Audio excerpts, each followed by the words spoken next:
Legend spoke of the first ones, a brutal, unyielding species that conquered the stars before vanishing into the dark. We thought they were a myth meant to scare hatchlings. We were wrong.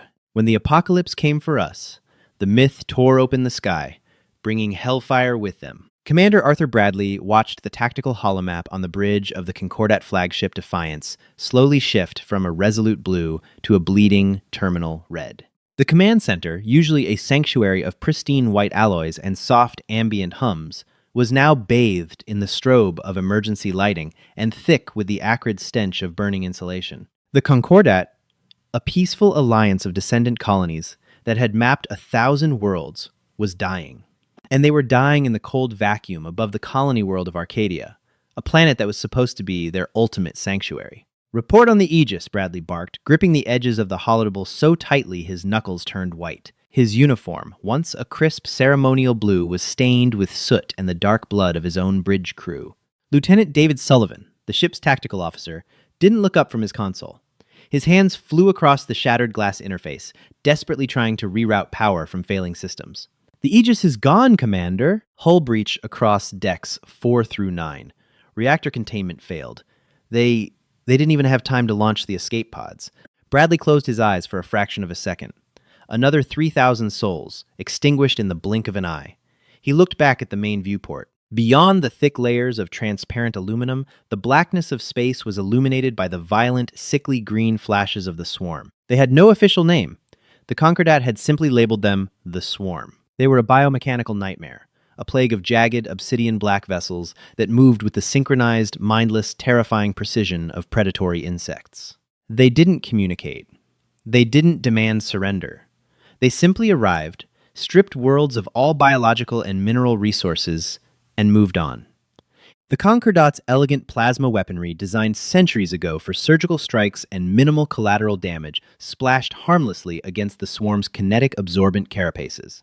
"Shields are down to 12%, Sullivan yelled over the cacophony of blaring alarms and groaning bulkheads. "Primary thrusters are offline. We are sitting ducks in a shooting gallery, Arthur." Bradley stared at the swarm's mothership, a massive, undulating leviathan that dwarfed the Defiance.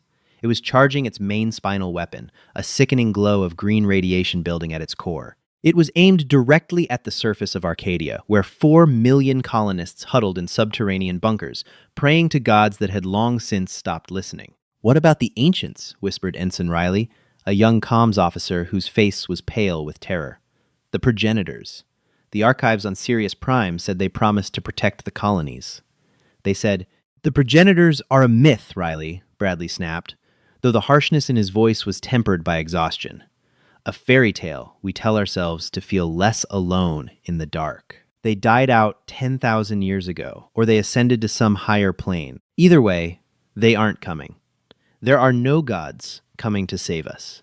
It was a bitter pill that the Concordat had swallowed generations ago. The ruins found on the inner worlds pointed to a violent, passionate, and terrifyingly advanced precursor race originating from a mythical world called Earth. The Concordat believed themselves to be the enlightened, peaceful descendants of these warmongers, having shed their violent heritage. Now, in the face of true annihilation, their pacifism felt less like enlightenment and more like a death sentence. Commander, Dr. Thomas Hamilton, the ship's chief engineer, hailed from the lower decks. His voice crackled over the heavy static of the comms. "I can overload the magnetic containment field on the antimatter drive. If we redirect all remaining power to the forward impulse engines, we can ram that mothership before it fires on Arcadia. It's a one-way trip, but the blast radius should take out a significant portion of their fleet." Bradley looked around the bridge. He saw the terrified but resolute faces of his crew. Sullivan gave a slow, solemn nod. Riley wiped a tear from his cheek and straightened his posture. They knew what this meant. "Do it, Thomas," Bradley ordered, his voice steady. "Bypass the safety protocols. Sullivan, plot a direct collision course for the center of that Leviathan. Give them everything we have left." "Course plotted," Sullivan replied, his hands trembling slightly. "May the stars remember our light." "Engaging thrusters," Bradley said.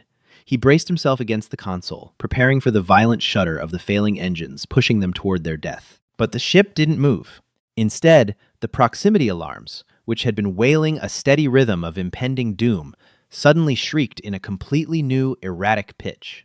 The tactical holomap glitched, then entirely scrambled, overwhelmed by a massive influx of sensor data that the concordate computers couldn't process.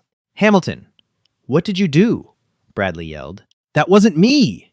Hamilton's panicked voice came back. "Commander, the gravitational sensors are off the charts. It's not an antimatter anomaly, it's a spatial tear. Something is ripping a hole in real space." "A slip space rupture?" Sullivan asked, frantically tapping his console. "The swarm doesn't use slip space. And the energy signature. Commander, it's massive. It's dwarfing the swarm's mothership." Bradley looked out the main viewport. Between the dying Defiance and the glowing green maw of the swarm Leviathan, the fabric of space began to distort. It didn't open with the elegant, shimmering blue flash of a concordate warp drive. It tore open violently. A jagged, bleeding wound in reality, vomiting forth blinding white light and intense, hard radiation that instantly bleached the visual sensors. "Brace for shockwave!" Bradley screamed. The Defiance was thrown violently off its axis as a tidal wave of displaced gravity slammed into them. When the inertial dampeners finally caught up and the visual sensors compensated for the glare, the entire bridge crew fell into a stunned, breathless silence. Out of the bleeding tear in space, they had arrived. They were not elegant. They did not possess the sleek, aerodynamic curves of concordat vessels, nor the organic, terrifying symmetry of the swarm. The ships that poured out of the spatial rupture were brutalist monoliths of dark gray armor, exposed pipework, and massive, bristling gun batteries. They looked less like starships and more like floating fortresses, designed with a ruthless, utilitarian disregard for aesthetics. The hulls were scarred with blast marks and painted with massive, stark insignias that the Concordat's historical databases struggled to cross-reference. I have readings," Sullivan stammered, his eyes wide. "Commander, these signatures, they match the archaeotech recovered from the Sol System ruins. But that's impossible." Bradley stared at the colossal dreadnought leading the vanguard. Painted along its heavily armored flank in massive, blocky white lettering was a word his neural translator took a moment to parse. UNS. C. Retribution. Beneath it, smaller but distinct, were corporate manufacturing stamps that shouldn't exist outside of ancient history texts. Lockheed Martin Aerospace, Naval Division, and Raytheon Advanced Kinetics. These were not the enlightened, ascended beings of Concordat mythology. These were machines of war, built by a species that had mastered the art of killing. Before Bradley could process the impossibility of the situation, the Defiance's comm system shrieked. A broadband transmission punched through the swarm's jamming frequencies with brute force. The language was harsh, guttural, and archaic, forcing the concordate translation matrix to work in overdrive before the synthesized output filled the bridge. "Concordat Vessel Defiance. This is Admiral Silas Jackson of the Terran Systems Alliance. We received your distress beacon. You look a little banged up, Commander. Kill your engines and pull back behind our defensive line. We have the watch." Bradley's jaw tightened. The voice was gruff, devoid of the melodic cadence his people used. It sounded tired, yet brimming with a predatory confidence. "Terran Alliance?" Bradley replied, his voice shaking. "Admiral Jackson, you are the progenitors? You're supposed to be a myth. You've been gone for millennia." A dry, harsh sound echoed over the comms, a human laugh. "We didn't go anywhere, Commander. We just built a very high fence around our yard. But it seems some pests have leaked over the property line. Fall back. We're about to bring the rain." As the channel closed, the Terran fleet didn't bother with warning shots or tactical posturing. They didn't rely on the slow, burning energy of plasma lances. The humans fought with Kinetic's brutal, primitive, but terrifyingly effective mass. Along the flanks of the Retribution and her sister ships, massive rails hummed with electromagnetic energy. "Sensors are detecting massive power spikes along their broadsides," Sullivan reported. Awe replacing his terror. "Commander, they aren't charging energy weapons. They're charging magnetic accelerators. Railguns. In the vacuum of space, there was no sound, but the sheer visual violence of the human barrage made Bradley's bones rattle. The Terran dreadnoughts unleashed hell.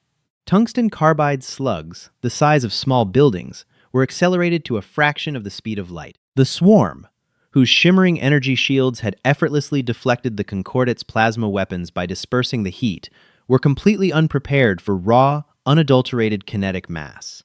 The first volley of hypervelocity slugs slammed into the swarm vanguard.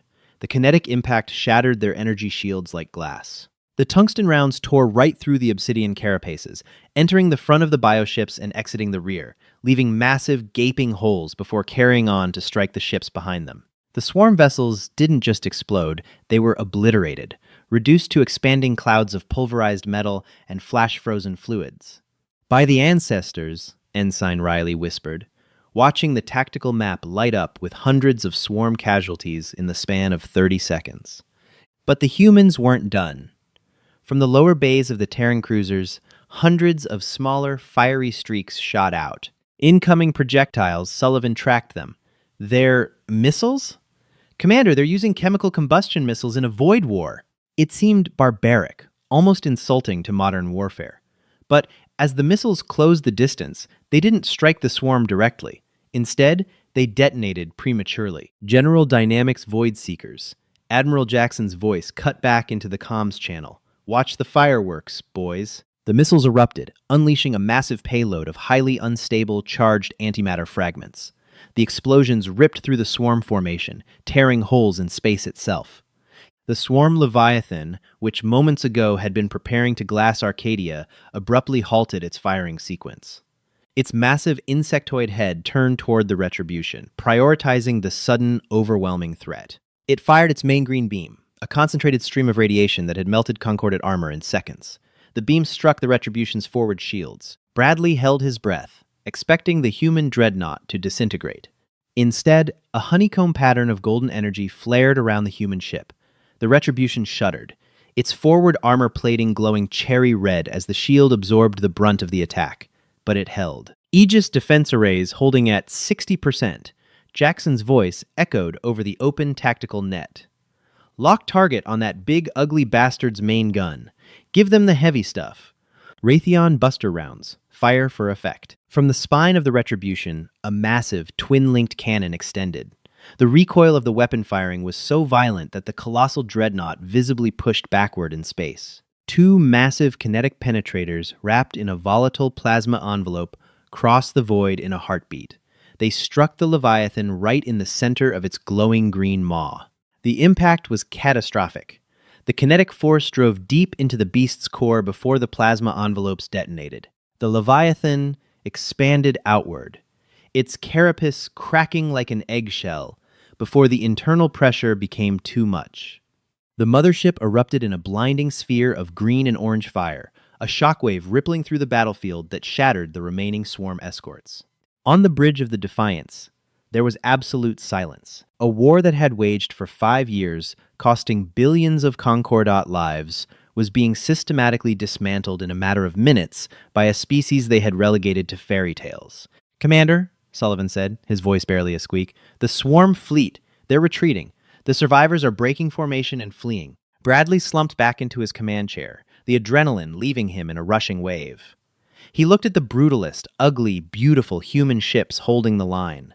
"They aren't gods," Bradley muttered, wiping a streak of blood from his forehead. "They're demons, and thank the stars, they're on our side." Commander Ensign Riley interrupted, pointing to a flashing indicator on his console. "The orbital battle is won, but the humans are deploying drop pods. Thousands of them. They're heading for the surface of Arcadia.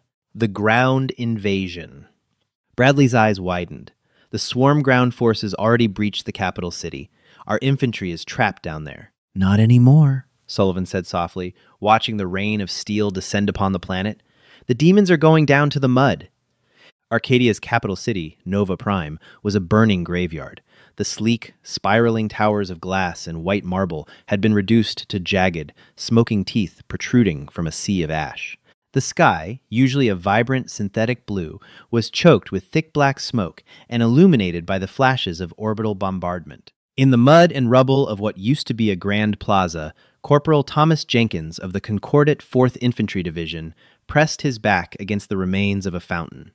His plasma rifle was dangerously close to overheating, venting angry hisses of steam into the humid air. "We are pinned down," Jenkins screamed into his comms, though he knew command was dead. "I have 12 wounded. The swarm has us flanked on the eastern ridge. We need evac." Static was his only reply. Around him, his squad was falling apart. The Concordat soldiers, clad in light, flexible energy weave armor were being slaughtered. The swarm ground troops, horrific multi-limbed monstrosities of razor-sharp chitin and biological blasters, poured over the rubble like a tide of living shadow. The concordant plasma fire merely singed their carapaces, requiring concentrated fire from 3 or 4 soldiers just to put down a single drone. Jenkins peered over the edge of the fountain. A massive, heavily armored swarm shock trooper was charging their position, its scythe-like arms raised to cleave them apart. "Focus fire!" Jenkins yelled, pulling the trigger. Streaks of blue plasma splashed against the beast, but it didn't even flinch. It let out a piercing, mechanical shriek and closed the distance.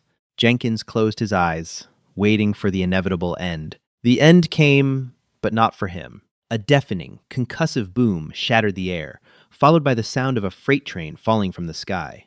A massive, teardrop-shaped pod of scorched metal slammed into the earth directly on top of the swarm shock trooper, crushing the beast into a paste of green ichor and shattered chitin. The impact threw Jenkins backward into the mud.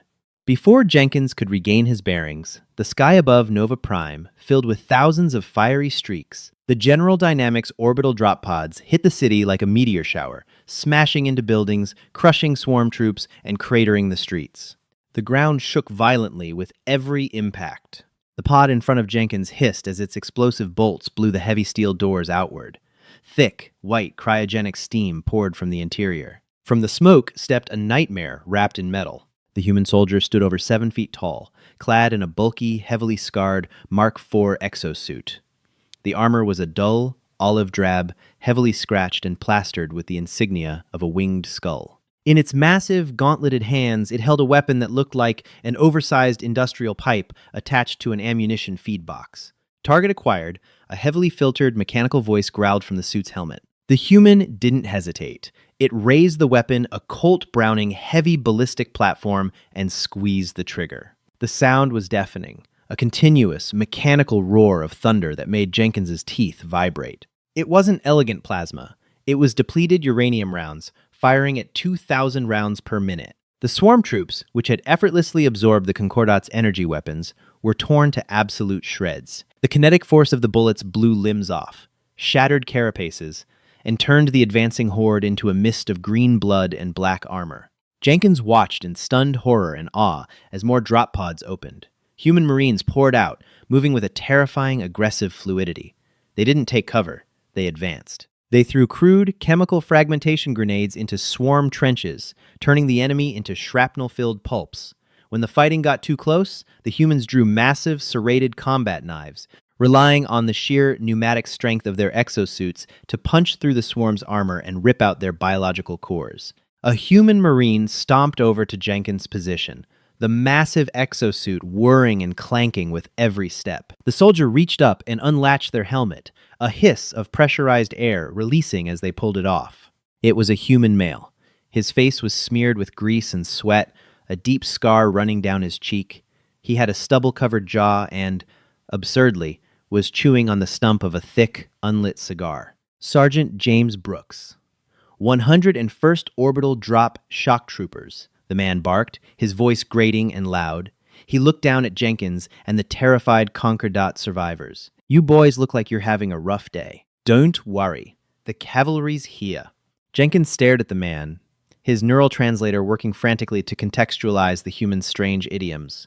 You are the progenitors. The first ones, from the myths." Brooks let out a loud, barking laugh, spitting a piece of tobacco into the mud. "Progenitors? Hell, kid, I don't know what they're teaching you in history class these days. We're just the exterminators." Jenkins pointed a trembling finger at the piles of slaughtered swarm. How? How are you killing them so easily? Our weapons do nothing." "Energy weapons!" Brooks scoffed, reloading a massive belt-fed magazine into his rifle with a heavy clack. "You guys rely too much on fancy science. Shields adapt to energy. You know what shields don't adapt to?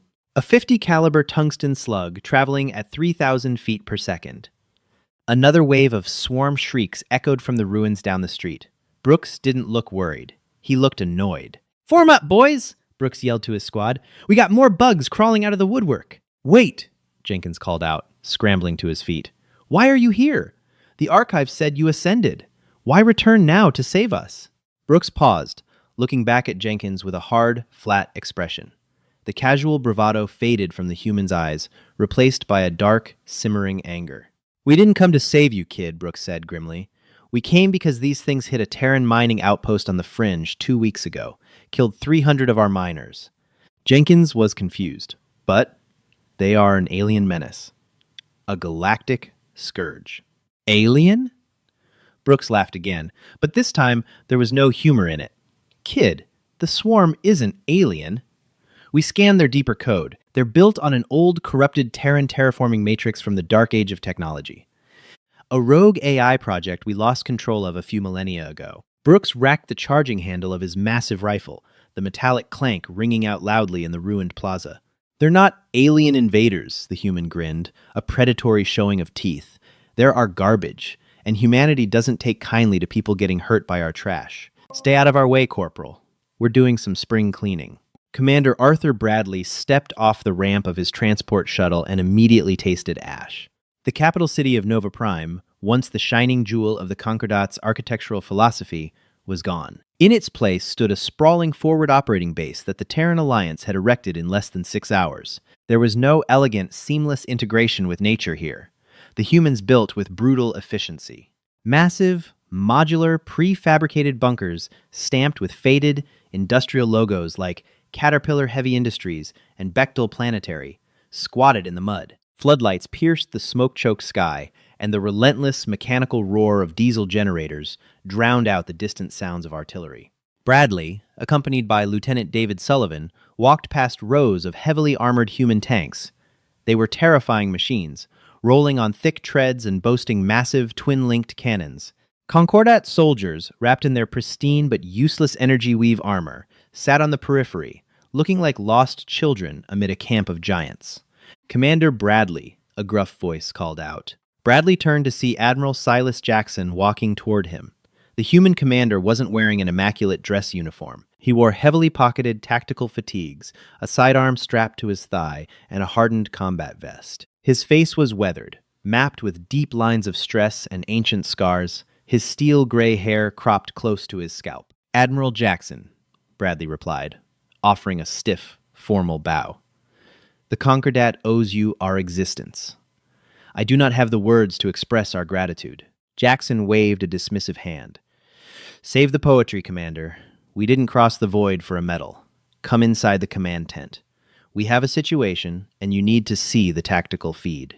The interior of the command center was a sensory overload of holographic maps, radio chatter, and cigarette smoke. A dozen human officers barked orders into headsets, coordinating orbital strikes and troop movements with a ruthless, calculated aggression. Jackson gestured to a large holotable in the center of the room. General Robert Hawthorne, the commander of the Terran Ground Forces, was already there, analyzing a 3D rendering of Arcadia's subterranean fault lines. General Hawthorne, this is Commander Bradley of the local fleet. Jackson introduced them quickly. Show him what we found. Hawthorne, a broad-shouldered man with a gaze as hard as tungsten, tapped a keypad. The hologram shifted, displaying the underground networks beneath Nova Prime. Deep within the bedrock, a massive, pulsating red mass was highlighted. Your planet is infested, Commander, Hawthorne said, his voice a low rumble. The swarm didn't just drop troops to kill your people. They brought a hive node. It's a localized processing core. It's drilling into the planet's mantle, harvesting geothermal energy to power a localized reproductive matrix. If we don't blow that node in the next 4 hours, they're going to start printing 1 million new drones an hour. Your world will become a staging ground for a galactic offensive. Bradley felt the blood drain from his face. By the ancestors, we have no bunker-busting weaponry capable of penetrating that deep. The crust is too thick. You don't, Jackson corrected. We do. But that's not the worst part. The Admiral pulled up a secondary screen. It displayed a complex helix of genetic and digital code. It looked like a fusion of biology and archaic machine language. When my boys cracked open one of those big swarm shock troopers, our tech priests pulled its memory core. We cross-referenced the operating system, Jackson explained, leaning over the table. I told your boy on the ground that these things were our trash. That was an understatement. Classified Archive Extract. Project Air's Origin. Sol system, Earth. Contractors. Boston Dynamics Planetary Engineering. Palantir Threat Matrix. Purpose. Autonomous biological consumption and terraforming matrix. Status. Rogue. Containment failed. 5,000 years ago, before humanity unified, we had a little disagreement, Jackson said, his eyes darkening with the ghosts of forgotten wars.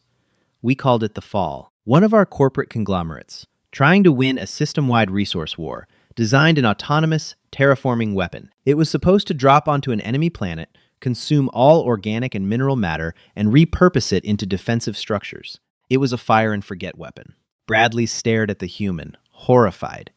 You created the swarm to kill each other? We created it to win, Hawthorne corrected sharply. But the AI core mutated. It stopped distinguishing between friend and foe. It just consumed. We had to scorch 3 of our own colonies to ash just to bottle it up. We thought we destroyed the primary code. But apparently, a fragment survived, drifted out here into the deep black, and spent the last few millennia rebuilding itself. Upgrading itself. Bradley's mind reeled. The greatest threat the galaxy had ever faced, the monster that had burned a dozen Concordat worlds, was nothing but a forgotten human science experiment. If you are the creators, Sullivan spoke up, his voice trembling, then why do our archives speak of you as the progenitors? Why do our oldest texts say you planted the seeds of our civilization? Jackson and Hawthorne exchanged a heavy look.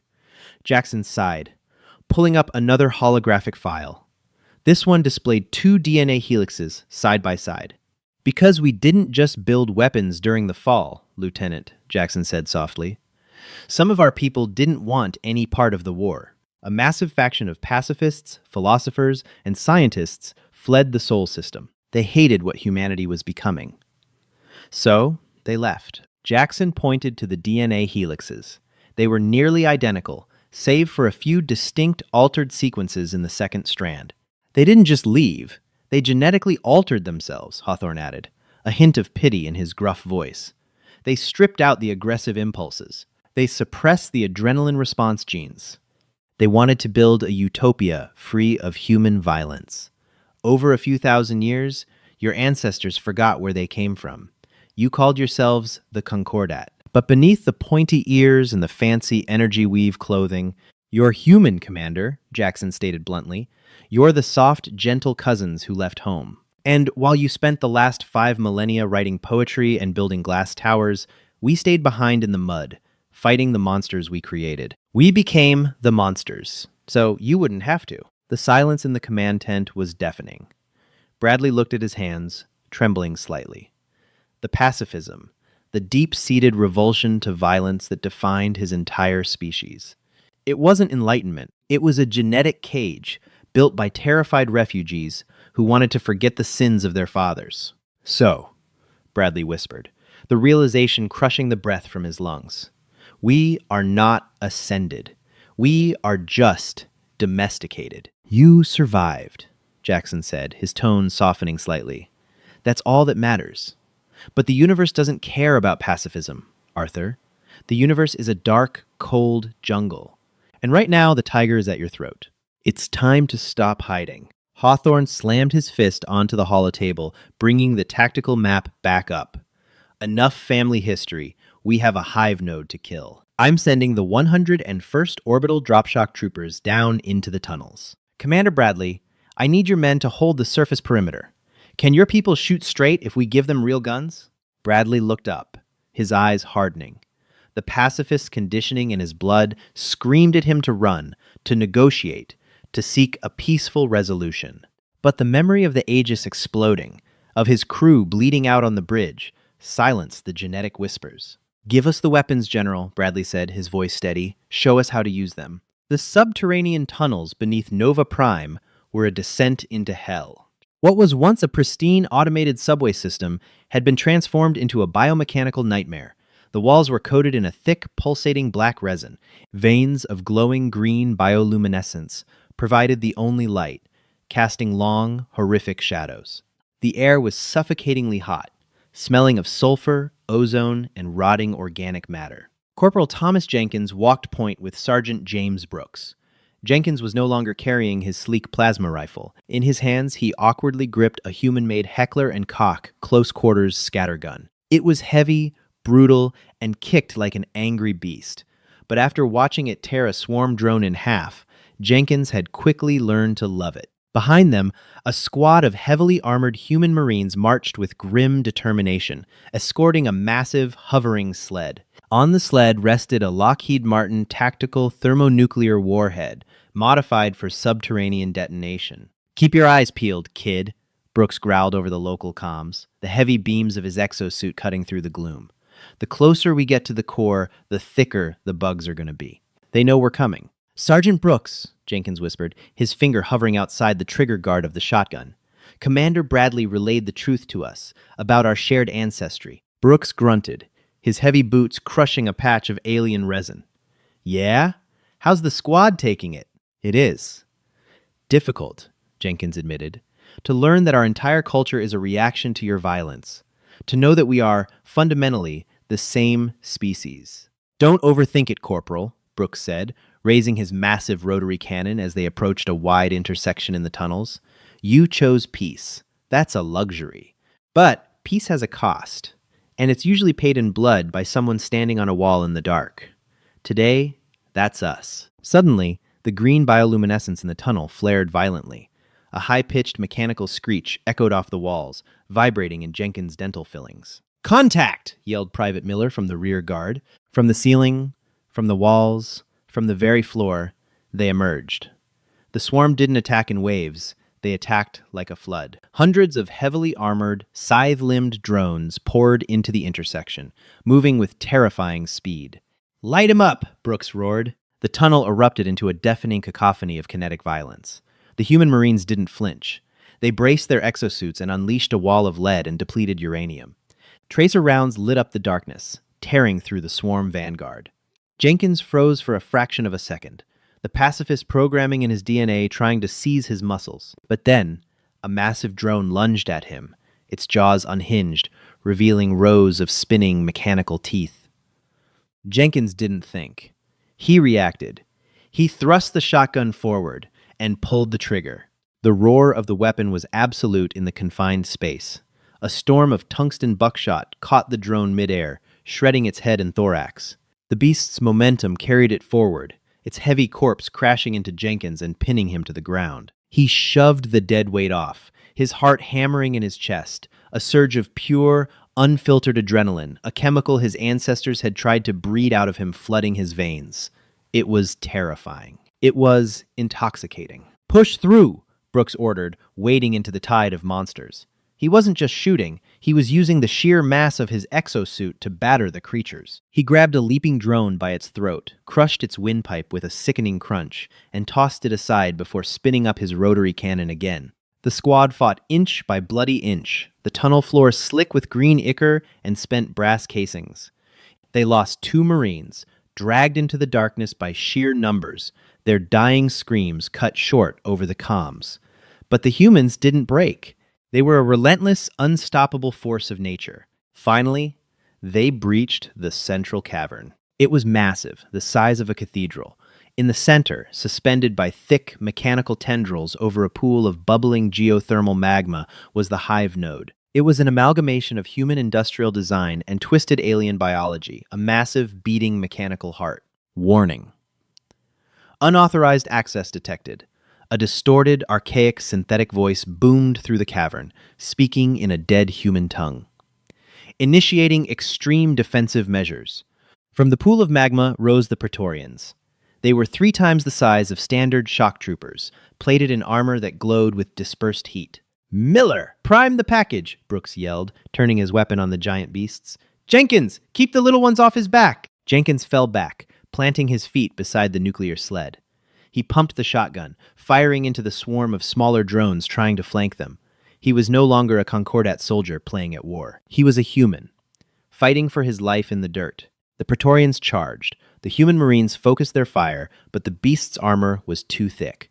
One of them swung a massive scythe, cleaving a marine entirely in half, exosuit and all. "Armor piercing, now!" Brooks roared. He dropped his rotary cannon, drew a massive, shoulder-fired rocket launcher, and fired directly into the chest of the lead Praetorian. The shaped charge detonated, blowing a hole straight through the creature, but the remaining two closed in. "Bomb is primed! 2 minutes to detonation!" Miller screamed, right before a Praetorian spike impaled him, lifting him off the ground. "Fall back!" Brooks yelled, drawing his serrated combat knife. "Get to the surface!" "Now!" Jenkins hesitated. "We cannot leave you." "That's an order, kid! Run!" Brooks charged the remaining Praetorian, plunging his knife into the joint of its knee, buying the survivors time. Jenkins didn't want to leave, but the survival instinct took over. He joined the remaining 2 Marines, sprinting back down the tunnel as fast as his legs could carry him. The countdown echoed in his helmet. 60 seconds. They ran through the dark, slipping on the gore of their previous battle. The tunnel shook as the Praetorians roared behind them. 30 seconds. They reached an access shaft. The Marines grabbed Jenkins, their exosuits propelling them up the ladder at superhuman speeds. 10 seconds. They breached the surface, bursting out of a grating into the ruined streets of Nova Prime, diving behind the heavy treads of a Terran tank. 0. The ground didn't just shake, it liquefied. A muffled, world-ending thump reverberated through the bedrock of Arcadia. The street collapsed inward, a massive sinkhole swallowing the ruins of the plaza. A plume of pulverized rock, green fire, and radioactive ash shot hundreds of feet into the air, painting the sky with the violent signature of human intervention. The screeching of the swarm across the planet stopped. Instantly. The drones that were engaging the perimeter defenses simply collapsed, their connection to the hive nodes severed, their biological functions terminating without the central command matrix. Silence fell over Nova Prime. The thick smoke began to clear, revealing the first rays of the dawn sun breaking through the atmosphere. Jenkins lay in the dirt, gasping for air. He looked at his hands, covered in mud, grease, and alien blood. He looked up at the towering human tanks, and the surviving Marines who were already reloading their weapons, their faces grim, mourning their dead in silence. Commander Bradley walked over to Jenkins, offering him a hand. Bradley's pristine uniform was gone, replaced by a soot-stained tactical vest. "It's over," Bradley said softly. "The fleet in orbit is mopping up the uncoordinated remnants.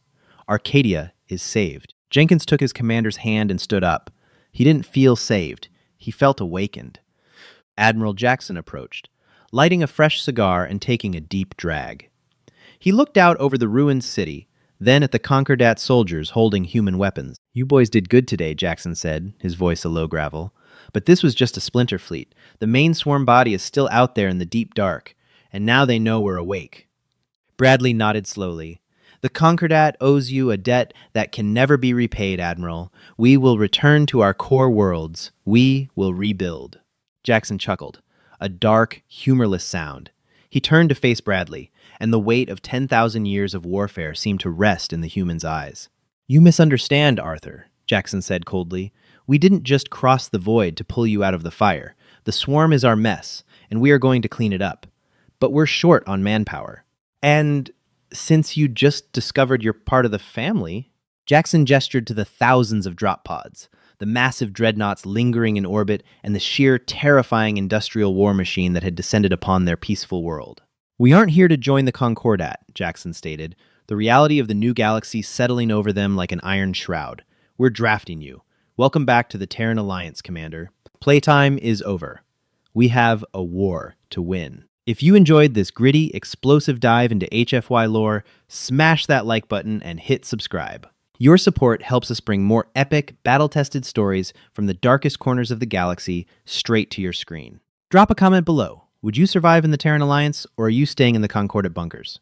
Share this video with your fellow sci-fi fans, and as always, keep watching the stars. See you in the next one. Hi, my name is Tran Trung, the owner and manager of Palace Truths.